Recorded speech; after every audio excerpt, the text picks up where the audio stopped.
సింగరేణి ఎండీపై వేటు, కొత్త సీఎండీగా జ్యోతి బుద్ధప్రకాష్. రేవంత్ సర్కార్ కీలక నిర్ణయం. సింగరేణి సంస్థ సీఎండీగా 2002 బ్యాచ్ ఐఏఎస్ అధికారి డాక్టర్ జ్యోతి బుద్ధప్రకాష్ను నియమిస్తూ ప్రభుత్వం ఉత్తర్వులు జారీ చేసింది. ఇప్పటి వరకు షెడ్యూల్ కాస్ట్ డెవలప్మెంట్ శాఖలో కార్యదర్శిగా సేవలందించిన జ్యోతి బుద్ధప్రకాష్ను ఆ బాధ్యతల నుంచి బదిలీ చేసింది. సింగరేణి సీఎండీగా ఫుల్ అడిషనల్ ఛార్జీ నిర్వహిస్తున్న కృష్ణభాస్కర్ను ఆ బాధ్యతల నుంచి విడుదల చేశారు.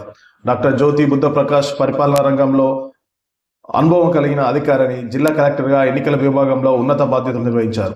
రవాణా శాఖ, కాలుష్యం నియంత్రణ మండలి వంటి విభాగాల్లో కీలక పదవులు పనిచేస్తారు. విద్యాభ్యాసం కలిగిన అధికారి అయిన పరిపాలనా సేవల్లో సమర్థుడిగా గుర్తింపు పొందారు.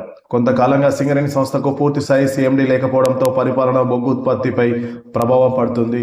దీంతో ఆర్థిక వ్యవస్థలో కీలక పాత్ర పోషిస్తున్న సింగరేణి సంస్థకు పూర్తి స్థాయి సీఎండీని నియమించడం ద్వారా బొగ్గు ఉత్పత్తి, ఆర్థిక నిర్వహణ, సంస్థాగత నిర్ణయాల్లో స్పష్టత, స్థిరత్వం తీసుకురావడమే ప్రభుత్వ లక్ష్యంగా భావిస్తున్నారు. ఆయనతో పాటు తెలంగాణ ప్రభుత్వ పలు సీనియర్ ఐఏఎస్ అధికారులను బదిలీ చేసింది తెలంగాణ ప్రభుత్వం. ఎస్సీ అభివృద్ధి శాఖ ప్రత్యేక సిఎస్గా సవ్యసాచి ఘోష్ను నియమించారు. గిరిజన సంక్షేమ శాఖ ప్రత్యేక సిఎస్గా సవ్యసాచి ఘోష్ కొనసాగనున్నారు. టీజేఆర్ఏసీ డీజీగా సందీప్ కుమార్ సుల్తానియా, పంచాయతీరాజ్ కమిషనర్గా దివ్య దేవరాజన్కు అదనపు బాధ్యతలు అప్పగించారు.